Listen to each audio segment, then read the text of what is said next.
하나님께서 오늘 우리에게 주시는 말씀은 신명기 11장 8절에서 12절까지의 말씀입니다. 구약성경 278면 신명기 11장 8절에서 12절까지의 말씀입니다. 성경 봉독 후 호산나 찬양대 찬양해 주시겠습니다.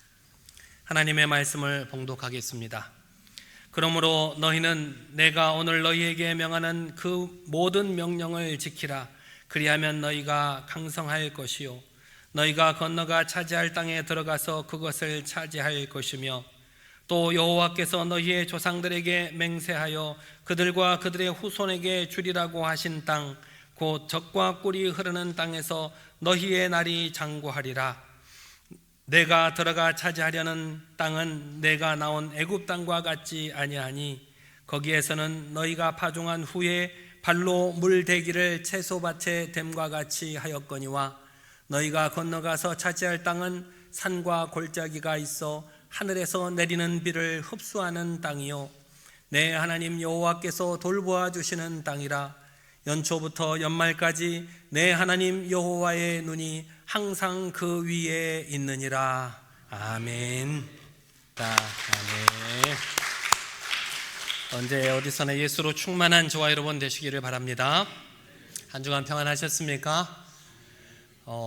제가 주일날이면 이렇게 교회 정문에서 우리 성도님들을 기다리면서 거기에 있는 감사나무의 열매를 매번 읽어봅니다. 제가 다 읽어보고 다 알기는 달았는데 매주일 가서 읽어보면 또 새로워요. 이런 것도 감사하는구나, 저런 것도 감사하시는구나. 오늘 그 여러 가지 감사의 제목 중에서 특별히 눈물의 감사에 대해서 한번 말씀을 드려볼까 합니다. 이스라엘 백성들은 추수감사절이 되면 기쁘고 감사하는 것은 당연한데 눈물로 감사를 드렸습니다. 아니 기뻐할 일인데 왜 추수감사절 때 이스라엘 사람들은 눈물을 흘리면서 하나님께 감사했을까? 이스라엘에 가보면 우리나라에서 성지순례를 많이 가요. 성경상에 나온 그런 곳이 어딘가 많이 가는데 성지순례객들이 가장 많이 하는 질문 중에 하나가 어떻게 이런 땅을 젖과 꿀이 흐르는 땅이라고 말할 수 있습니까? 라고 이야기를 많이 합니다. 젖과 꿀이 흐르는 땅이라고 하기에는 너무나도 메마르고 척박하다는 겁니다. 실제로 이스라엘이 위치하고 있는 중동 지방은 굉장히 더운 나라입니다. 또 이스라엘 나라도 건기와 우기로 뚜렷하게 나누어져 있고 또 이스라엘이 이렇게 넓지 않는 나라인데 이렇게 사해까지 가장 남쪽에는 대부분 네게부 사막 지역이고 그 위에가 사해까지는 거의 다 척박한 땅이 대부분입니다. 그리고 그 위쪽에 갈릴리 호수가 있는 그 위쪽으로는 그나마 풀이 좀 존재하고 풍성한 꽃과 나무도 존재하는 그런 땅입니다. 물론 이스라엘도 푸른 초장과 아름다운 들꽃으로 뒤덮인 아름다운 때도 있습니다. 우기가 끝날 무렵인 3월 중순경부터 아래쪽 사막과 사해 그 부근을 제외한 나머지 땅은 온갖 이렇게 꽃과 나무들이 풍성하게 피어서 정말 아름다운 장관을 이렇게 보여주기도 합니다. 그런데 그 아름다움도 잠시 4월이 되면 건기가 시작되게 되는데 그때 뜨거운 바람이 불어와서 그 아름다운 꽃과 나무들을 싹 말려버린다는 겁니다. 그래서 언제 꽃이 피었냐라고 느껴질 정도로 황량하게 변해버리는 날씨가 바로 이 이스라엘의 날씨입니다. 그래서 이스라엘 자연이 아름다운 때는 1년 중에 길어봐야 한 달 남짓 됩니다. 그런데 우리 한국에서 가는 성지 순례객들이 딱 그 기간에 맞춰서 가는 건 아니거든요.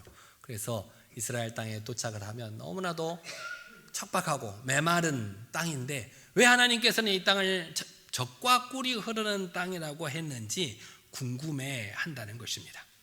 실제로 성경 여러 곳에 보면 이스라엘 땅을 하나님께서 약속하신 땅, 젖과 꿀이 흐르는 땅이라고 말씀하고 있습니다. 특별히 민수기 13장에 가나안 땅을 정탐하는 과정에 왜 젖과 꿀이 흐르는 땅이냐라고 하는 것을 이렇게 표현을 해놓고 있습니다. 이스라엘 백성이 이제 하나님께서 주신 약속의 땅 가나안 변방에 도착을 해서 그 가나안 땅이 어떤가를 이렇게 12명의 정탐꾼을 보내서 미리 조사를 하게 했습니다. 그 12명의 정탐꾼들이 돌아올 때 에스골 골짜기에서 포도를 하나 꺾어 왔는데 그 포도가 얼마나 컸든지 한 송이가 달린 가지를 장정 한 사람이 들지 못하고 거기에 나뭇가지를 껴서 두 사람이 어깨에 메고 왔더라. 또 거기에 여러 가지 과일들도 굉장히 굵직굵직하더라라고 하는 성경 말씀을 우리가 볼 수가 있습니다. 그래서 이 이스라엘이 정말 젖과 꿀이 흐르는 땅인가 보구나. 그렇게 포도가 얼마나 크간. 근데 지금도 이 이스라엘에는 이스라엘의 에스골 골짜기에는 포도를 재배하고 있습니다. 중동의 날씨가 더운 날씨이기 때문에 과일들이 잘 됩니다. 당도가 굉장히 높고 또 쌉니다. 저희들도 성지순례 갔을 때 단체로 체리를 엄청나게 사다가 호텔 욕조에서 깨끗하게 씻어가지고 끝날 때까지 풍성하게 먹었던 기억이 있습니다. 지금도 에스골 골짜기나 이스라엘 곳곳에는 그래서 포도를 재배합니다. 그 포도가 굵직굵직하게 열리는 것을 볼 수가 있습니다. 하지만 민수기 16장 13절에 보면 젖과 꿀이 흐르는 땅을 다른 곳으로 지칭하기도 합니다. 같이 한번 읽어보실까요? 내가 우리를 젖과 꿀이 흐르는 땅에서 이끌어내어 광야에서 죽이려 함이 어찌 작은 일이기에 오히려 스스로 우리 위에 왕이 되려 하느냐.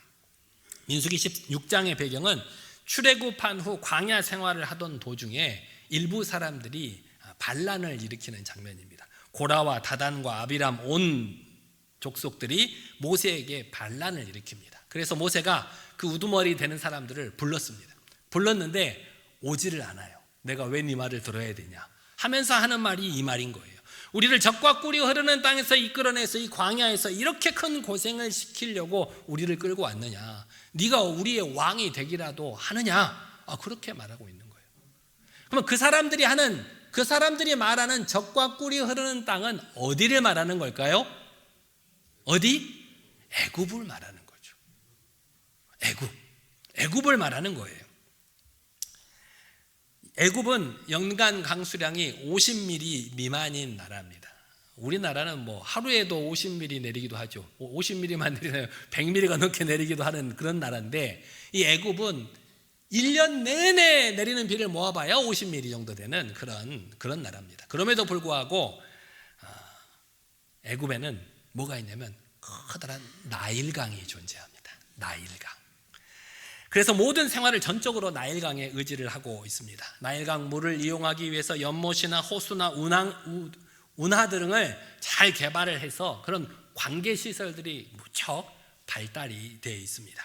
오늘 본문을 보면, 우리가 오늘 읽으신 본문을 보면 애굽 땅, 내가 나온 애굽 땅과 같지 않다라고 하면서 뭐라고 말씀하고 있냐면, 그 애굽 땅은 발로 물대기를 채소밭에 댐과 같이 하였다라고 말씀하고 있습니다. 이게 무슨 말이냐면, 채소밭에 물을 대야 되는데 뭘로 된다고요? 발로 어떻게 물을 대요? 발로. 물을 바켓스에 퍼가지고 담아내야지 어떻게 발로 물을 대요? 그 말은 뭐냐면, 우리도 예전에 이용했던 수차, 발로 밟는 수차를 말하는 겁니다. 그래서 강물이 있는 곳에서 수차로, 그 위에서 사람이 발로 이렇게 수차를 돌려서 그 물을 밭에 댄다라고 하는 뜻인 것입니다. 이렇게 애굽 땅은 인간의 노력과 수고로 물을 대서 충분히 살아갈 수 있는, 농사를 지을 수 있는 그런 땅이었습니다. 애굽 사람들은 그래서 아무리 가뭄이 와도 하늘을 바라보지 않습니다. 왜? 하늘을 바라보지 않고 어디를 바라볼까요? 강을 바라보죠. 아무리 가뭄이 와도 그 나일강은 마르지 않아요. 내가 강가에 가서 수차로 물을 돌려서 끌어올리면 얼마든지 물을 공급받을 수 있는 나라가 그 애굽 땅이었습니다. 또 매년 정기적으로 나일강이 범람하면서 상류에서부터 아주 끌고 내려온 비옥한 흙들이 이집트 평야에 퇴적이 됩니다. 그래서 가나안 애굽 사람들은 나일강이 넘치는가 보고 넘치면 다 피난을 갑니다. 홍수가 나니까. 피난 갔다가 홍수가 다 끝이면 다시 돌아와서 그 퇴적된, 비옥한 흙이 퇴적된 땅에서 농사를 짓습니다. 그 어떤 땅보다 비옥한 땅이고 농사도 잘 된다는 겁니다. 또 애굽 사람들은 그래서 나일강을 우상처럼 섬겼습니다. 1년에 한 번씩 그 나일강의 수호신에게 제사를 드립니다. 올 한 해도 물을 풍성하게 공급해 주시고 또 풍성한 흙을 우리에게 보내주셔서 농사를 잘 짓게 해달라고 제사를 지내는 것입니다. 그런 거로 그들은 하늘에 계신 하나님을 바라보지 않았습니다. 오로지 나일강만 바라보고 자기의 머리와 자기의 손과 발을 믿고 사는 백성들이 바로 애굽의 백성들이었다는 것입니다. 우리 세계 4대 문명의 발상지가 어디에서부터 시작된지 아십니까? 모두 큰 강이 있는 곳에서부터 시작되었습니다. 그래서 그 땅이, 왜냐하면 물이 넘치고 그 땅이 비옥하기 때문에 그곳에서 사람들이 살아가기가 편해요. 그러니까 그곳에 사람들이 모여서 살았던 것입니다. 지금 그곳이 어디냐면 이집트, 또 이라크 주변, 인도, 중국 등 그런 나라가 4대 문명의 발상지가 되는 그런 나라들입니다. 그런데 그런 나라들의 형편이 지금 어떻습니까? 그렇게 풍족하게 살아가는 나라가 아닙니다. 왜 문명의 발상지라고 불려지는 그런 나라들이 왜 그렇게 되었을까요? 꿀벌을 기르는 양봉업자가 있습니다. 꿀벌을 기르는 양봉업자들은 언제가 가장 바쁠까요? 꽃필 때. 꽃피기 시작하면 아주 바쁩니다. 우리나라에서는 어디가 가장 꽃이 먼저 피어요? 저 남쪽이 가장 먼저 피죠. 그래서 이 양봉업자들은 한시도 붙어있을 새가 없습니다. 꽃이 피기 시작할 때부터 더 저 남쪽에서부터 점점 위로 올라오는 꽃을 따라서 꿀벌 수백 개나 되는 꿀벌통을 가지고 그 꽃이 피는 곳을 따라서 매번 움직여야 했습니다. 그래야 꿀을 많이 채취를 할 수 있으니까. 그런데 그런 삶이 나그네와 같은 삶이잖아요. 어디 가서 편안하게 몸 하나 뉘울 수가 없어요. 여기서 꽃이 다 지면 다음 꽃이 피는 곳으로 또 밤중에 이동을 해야 되고 또 밤중에 이동을 해야 되고 너무나도 피곤해서 양봉업자가 꾀를 냈답니다. 내가 이렇게 살면 제명에 못 죽겠다. 어떻게 하면 움직이지 않고 벌꿀을 모을 수 있을까? 그래, 사시사철 꽃이 피는 저 남쪽 나라로 이민을 가자. 그렇게 마음을 먹었다는 겁니다. 그래서 꿀벌 수백 통을 지고 머나먼 남쪽 나라로 이사를 갔습니다. 어떻게 됐을까요? 성공했을까요? 왜 성공을 안 해요? 사시사철 꽃이 피어 있는데. 가자마자 꿀벌들이 엄청난 꿀을 물어오기 시작했습니다. 우리나라에서는 꽃이 피는 때에 옮겨 다녀야 했지만 그 나라에서는 사시사철 꽃이 피어 있으니까 꿀벌들이 쉴 틈이 없이 계속 꿀들을 모으는 거예요.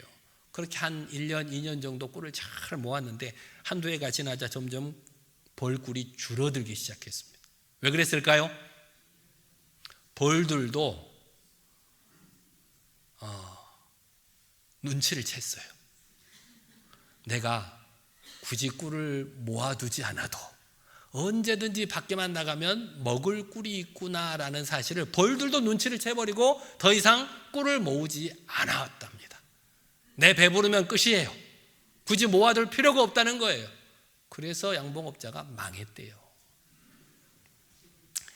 이처럼 물이 넘치고 땅이 비옥한 4대 문명 발상지가 지금 그렇게 넉넉한 나라가 되지 못하는 이유는 그들의 삶은 풍성했을지 모르지만 그들의 풍요로운 삶이 그들의 영혼까지 풍요롭게 해주지는 못했기 때문이라는 것입니다.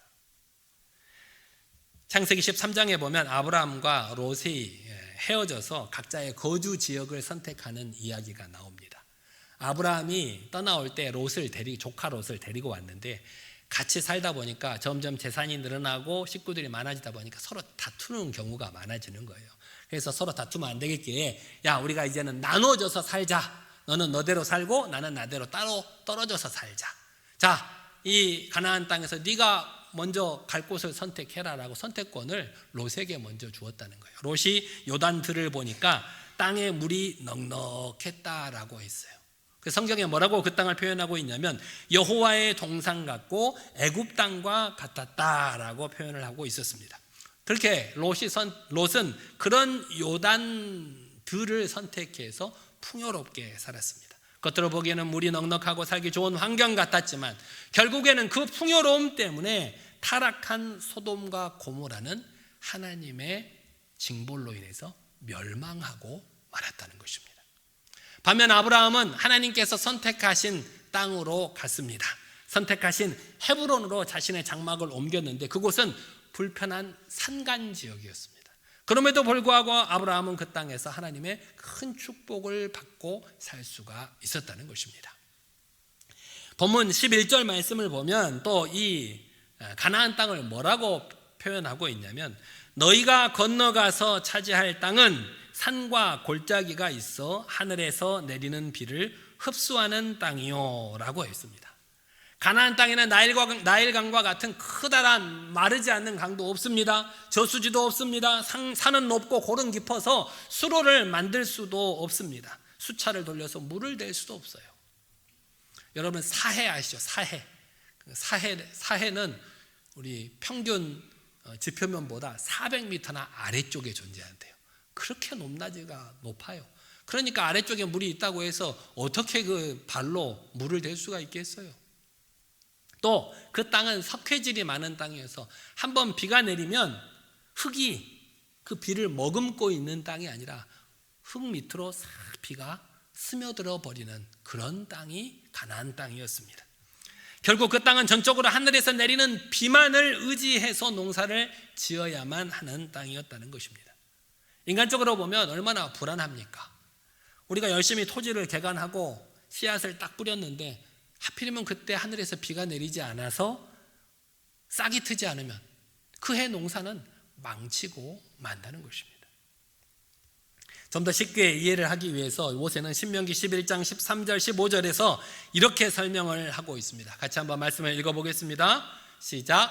내가 오늘 너희에게 명하는 내 명령을 너희가 만일 청종하고 너희의 하나님 여호와를 사랑하여 마음을 다하고 뜻을 다하여 섬기면 여호와께서 너희의 땅에 이른 비 늦은 비를 적당한 때에 내리시리니 너희가 곡식과 포도주와 기름을 얻을 것이요 또 가축을 위하여 들에 풀이 나게 하시리니 내가 먹고 배부를 것이라.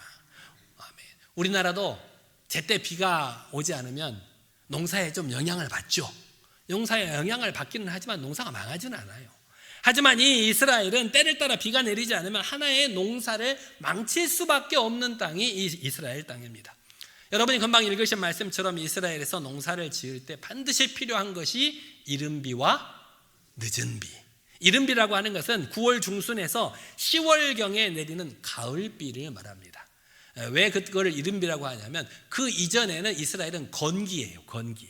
3월 말 4월 초부터 이 건기여서 비가 내리지 않기 때문에 그때까지 땅이 바짝 말라 있는 때입니다. 그래서 9월 말에서 10월경에 이게 파종을 하게 되는데 그때 씨를 뿌릴 때 비가 내리지 않으면 씨가 싹을 틔울 수 있을까요? 없을까요? 없어요. 땅은 딱딱하지, 물은 하나도 없는 바싹 말라 있지. 그런 땅에 씨를 뿌려봤자 씨가 싹을 틔우지를 못하는 거예요. 그래서 그때 하나님께서 이른 비를 내려주셔야만 파종을 할 수가 있다는 것입니다. 마찬가지로 늦은 비는 건기가 시작되기 전 3월 말에서 4월 초에 내리는 비인데 그때는 이제 곡식들이 한참 많이 자라 있을 시기로 추수하기 한 달 전 정도 돼요. 그때 비가 많이 내려야 이 곡식들이 무럭무럭 자라서 열매를 맺을 수가 있는 거예요. 그런데 그때 비가 내리지 않으면 열매가 볼품없어진다는 거예요. 이처럼 늦은 비는 곡물의 성장에 절대적으로 필요한 비였다는 것입니다. 이렇게 이스라엘은 하나님께서 때를 맞추어서 이른 비와 늦은 비를 적당한 때에 내려주셔야만 농사를 지을 수 있는 땅이 가나안 땅이었습니다. 그렇지 않으면 농사를 망치고 한 해의 농사를 망치면 결국은 굶어 죽을 수밖에 없는 땅, 그런 땅이 이스라엘 땅이었습니다. 건기 때가 되면 농부들이 들에 나가서 곡식들을 매일 돌보면서 마음조려 합니다. 비가 내려야 저 곡식들이 그 비를 맞고 풍성하게 자랄 것인데 곡식이 튼실하게 열릴 것인데 비가 내리지 않아요. 그럼 어떻게 하겠어요, 농부들이? 비가 내리지 않으면 이스라엘 농부들은 뭐 하겠어요? 기도하겠죠. 하늘을 보고 기도해요. 뭐 해달라고? 비를 내려달라고. 비를 내려달라고 기도해요. 그냥 기도하지 않아요. 기도할 때도 하나님께서 비를 내려주시지 않으면 어떻습니까? 혹시 내가 하나님 보시기에 합당하지 않는 삶을 살지는 않았는지, 나도 모르게 하나님께 죄를 짓고 살아가지는 않았는지 자기 스스로를 돌아보면서 자신의 모든 죄, 때로는 숨겨진 죄까지도 용서해달라고 가슴을 치며 눈물을 흘리면서, 하나님, 우리가 살아가려면 비가 필요합니다. 우리가 모든 죄를 회개하오니 용서해 주시고, 내가 다시 한번 주님의 뜻대로 온 몸과 마음을 다해 하나님의 백성으로 살겠사오니 우리의 기도를 들어달라고 눈물로 기도를 드렸다는 것입니다. 시편 126편 5절에서 6절 말씀에는 그래서 농부가 이렇게 말씀하고 있습니다. 같이 한번 읽어보겠습니다. 시작. 눈물을 흘리며 씨를 뿌리는 자는 기쁨으로 거두리로다. 울며 씨를 뿌리러 나가는 자는 반드시 기쁨으로 그 곡식단을 가지고 돌아오리로다. 이 말씀처럼 죄와 허물을 회개하는 회개의 눈물을 흘리지 않으면 도저히 곡식을 거둘 수 없는 땅, 바로 그런 땅이 가나안 땅이었습니다. 그래서 이스라엘 농부들은 추수를 하면서 하나님께 눈물로 감사를 드렸다는 거예요. 감격하며 감사를 드렸다는 거예요. 여러분 보시기에 이런 땅이 축복의 땅같이 보이십니까? 여러분이라면 가나안 땅에 가서 농사를 지으라면 지으시겠습니까? 저라면 안 짓겠어요. 그런데 왜 하나님께서는 그 땅을 젖과 꿀이 흐르는 땅이라고 했을까요? 본문 12절 말씀을 보면, 내 하나님 여호와께서 돌보아 주시는 땅이요, 연초부터 연말까지 하나님 여호와의 눈이 항상 그 위에 있는 땅이기 때문에 그 땅을 젖과 꿀이 흐르는 땅이다 라고 했다는 것입니다. 젖과 꿀이 흐르는 땅은 너무나도 열악해서 하나님의 도우심이 없으면 살 수 없는 땅, 하나님께서 돌보시고 책임져 주시는 땅, 하나님의 요구대로 하나님께서 말씀하신 대로 살아가지 않으면 도저히 살아갈 수 없는 땅. 하지만 그 말씀대로 살아가면 하나님께서 그 모든 것을 해결해 주신다는 것을 몸소 체험할 수 있는 땅이 곧 젖과 꿀이 흐르는 땅이었다는 것입니다. 하지만 하나님의 말씀을 거부하고 세상적인 방법으로 삶을 살아가는 순간 하나님께서는 비를 즉각 내리지 않으심으로 죽음의 길로 내몰리게 되는 땅이 그 약속의 땅이었습니다. 신명기 11장 16절 17절 말씀 같이 한번 읽어보겠습니다. 너희는 스스로 삼가라. 두렵건대 마음이 미혹하여 돌이켜 다른 신들을 섬기며 그것들에게 절함으로 여호와께서 너희에게 진노하사 하늘을 닫아 비를 내리지 아니하여 땅이 소산을 내지 않게 하심으로 너희가 여호와께서 주신 아름다운 땅에서 속히 멸망할까 하노라.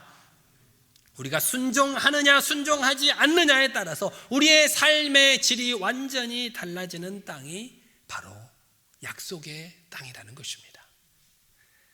시시때때로 하나님께서 주관하여 주시고 다스려 주시고 책임져 주시고 그 하나님의 섭리의 손길을 우리가 살아가는 삶 속에서 체험하며 살아갈 수 있는 삶, 그런 삶이고 축복의 삶이요, 그런 인생이 바로 젖과 꿀이 흐르는 인생이라고 하는 사실을 잊지 않는 저와 여러분 모두가 되시기를 바랍니다.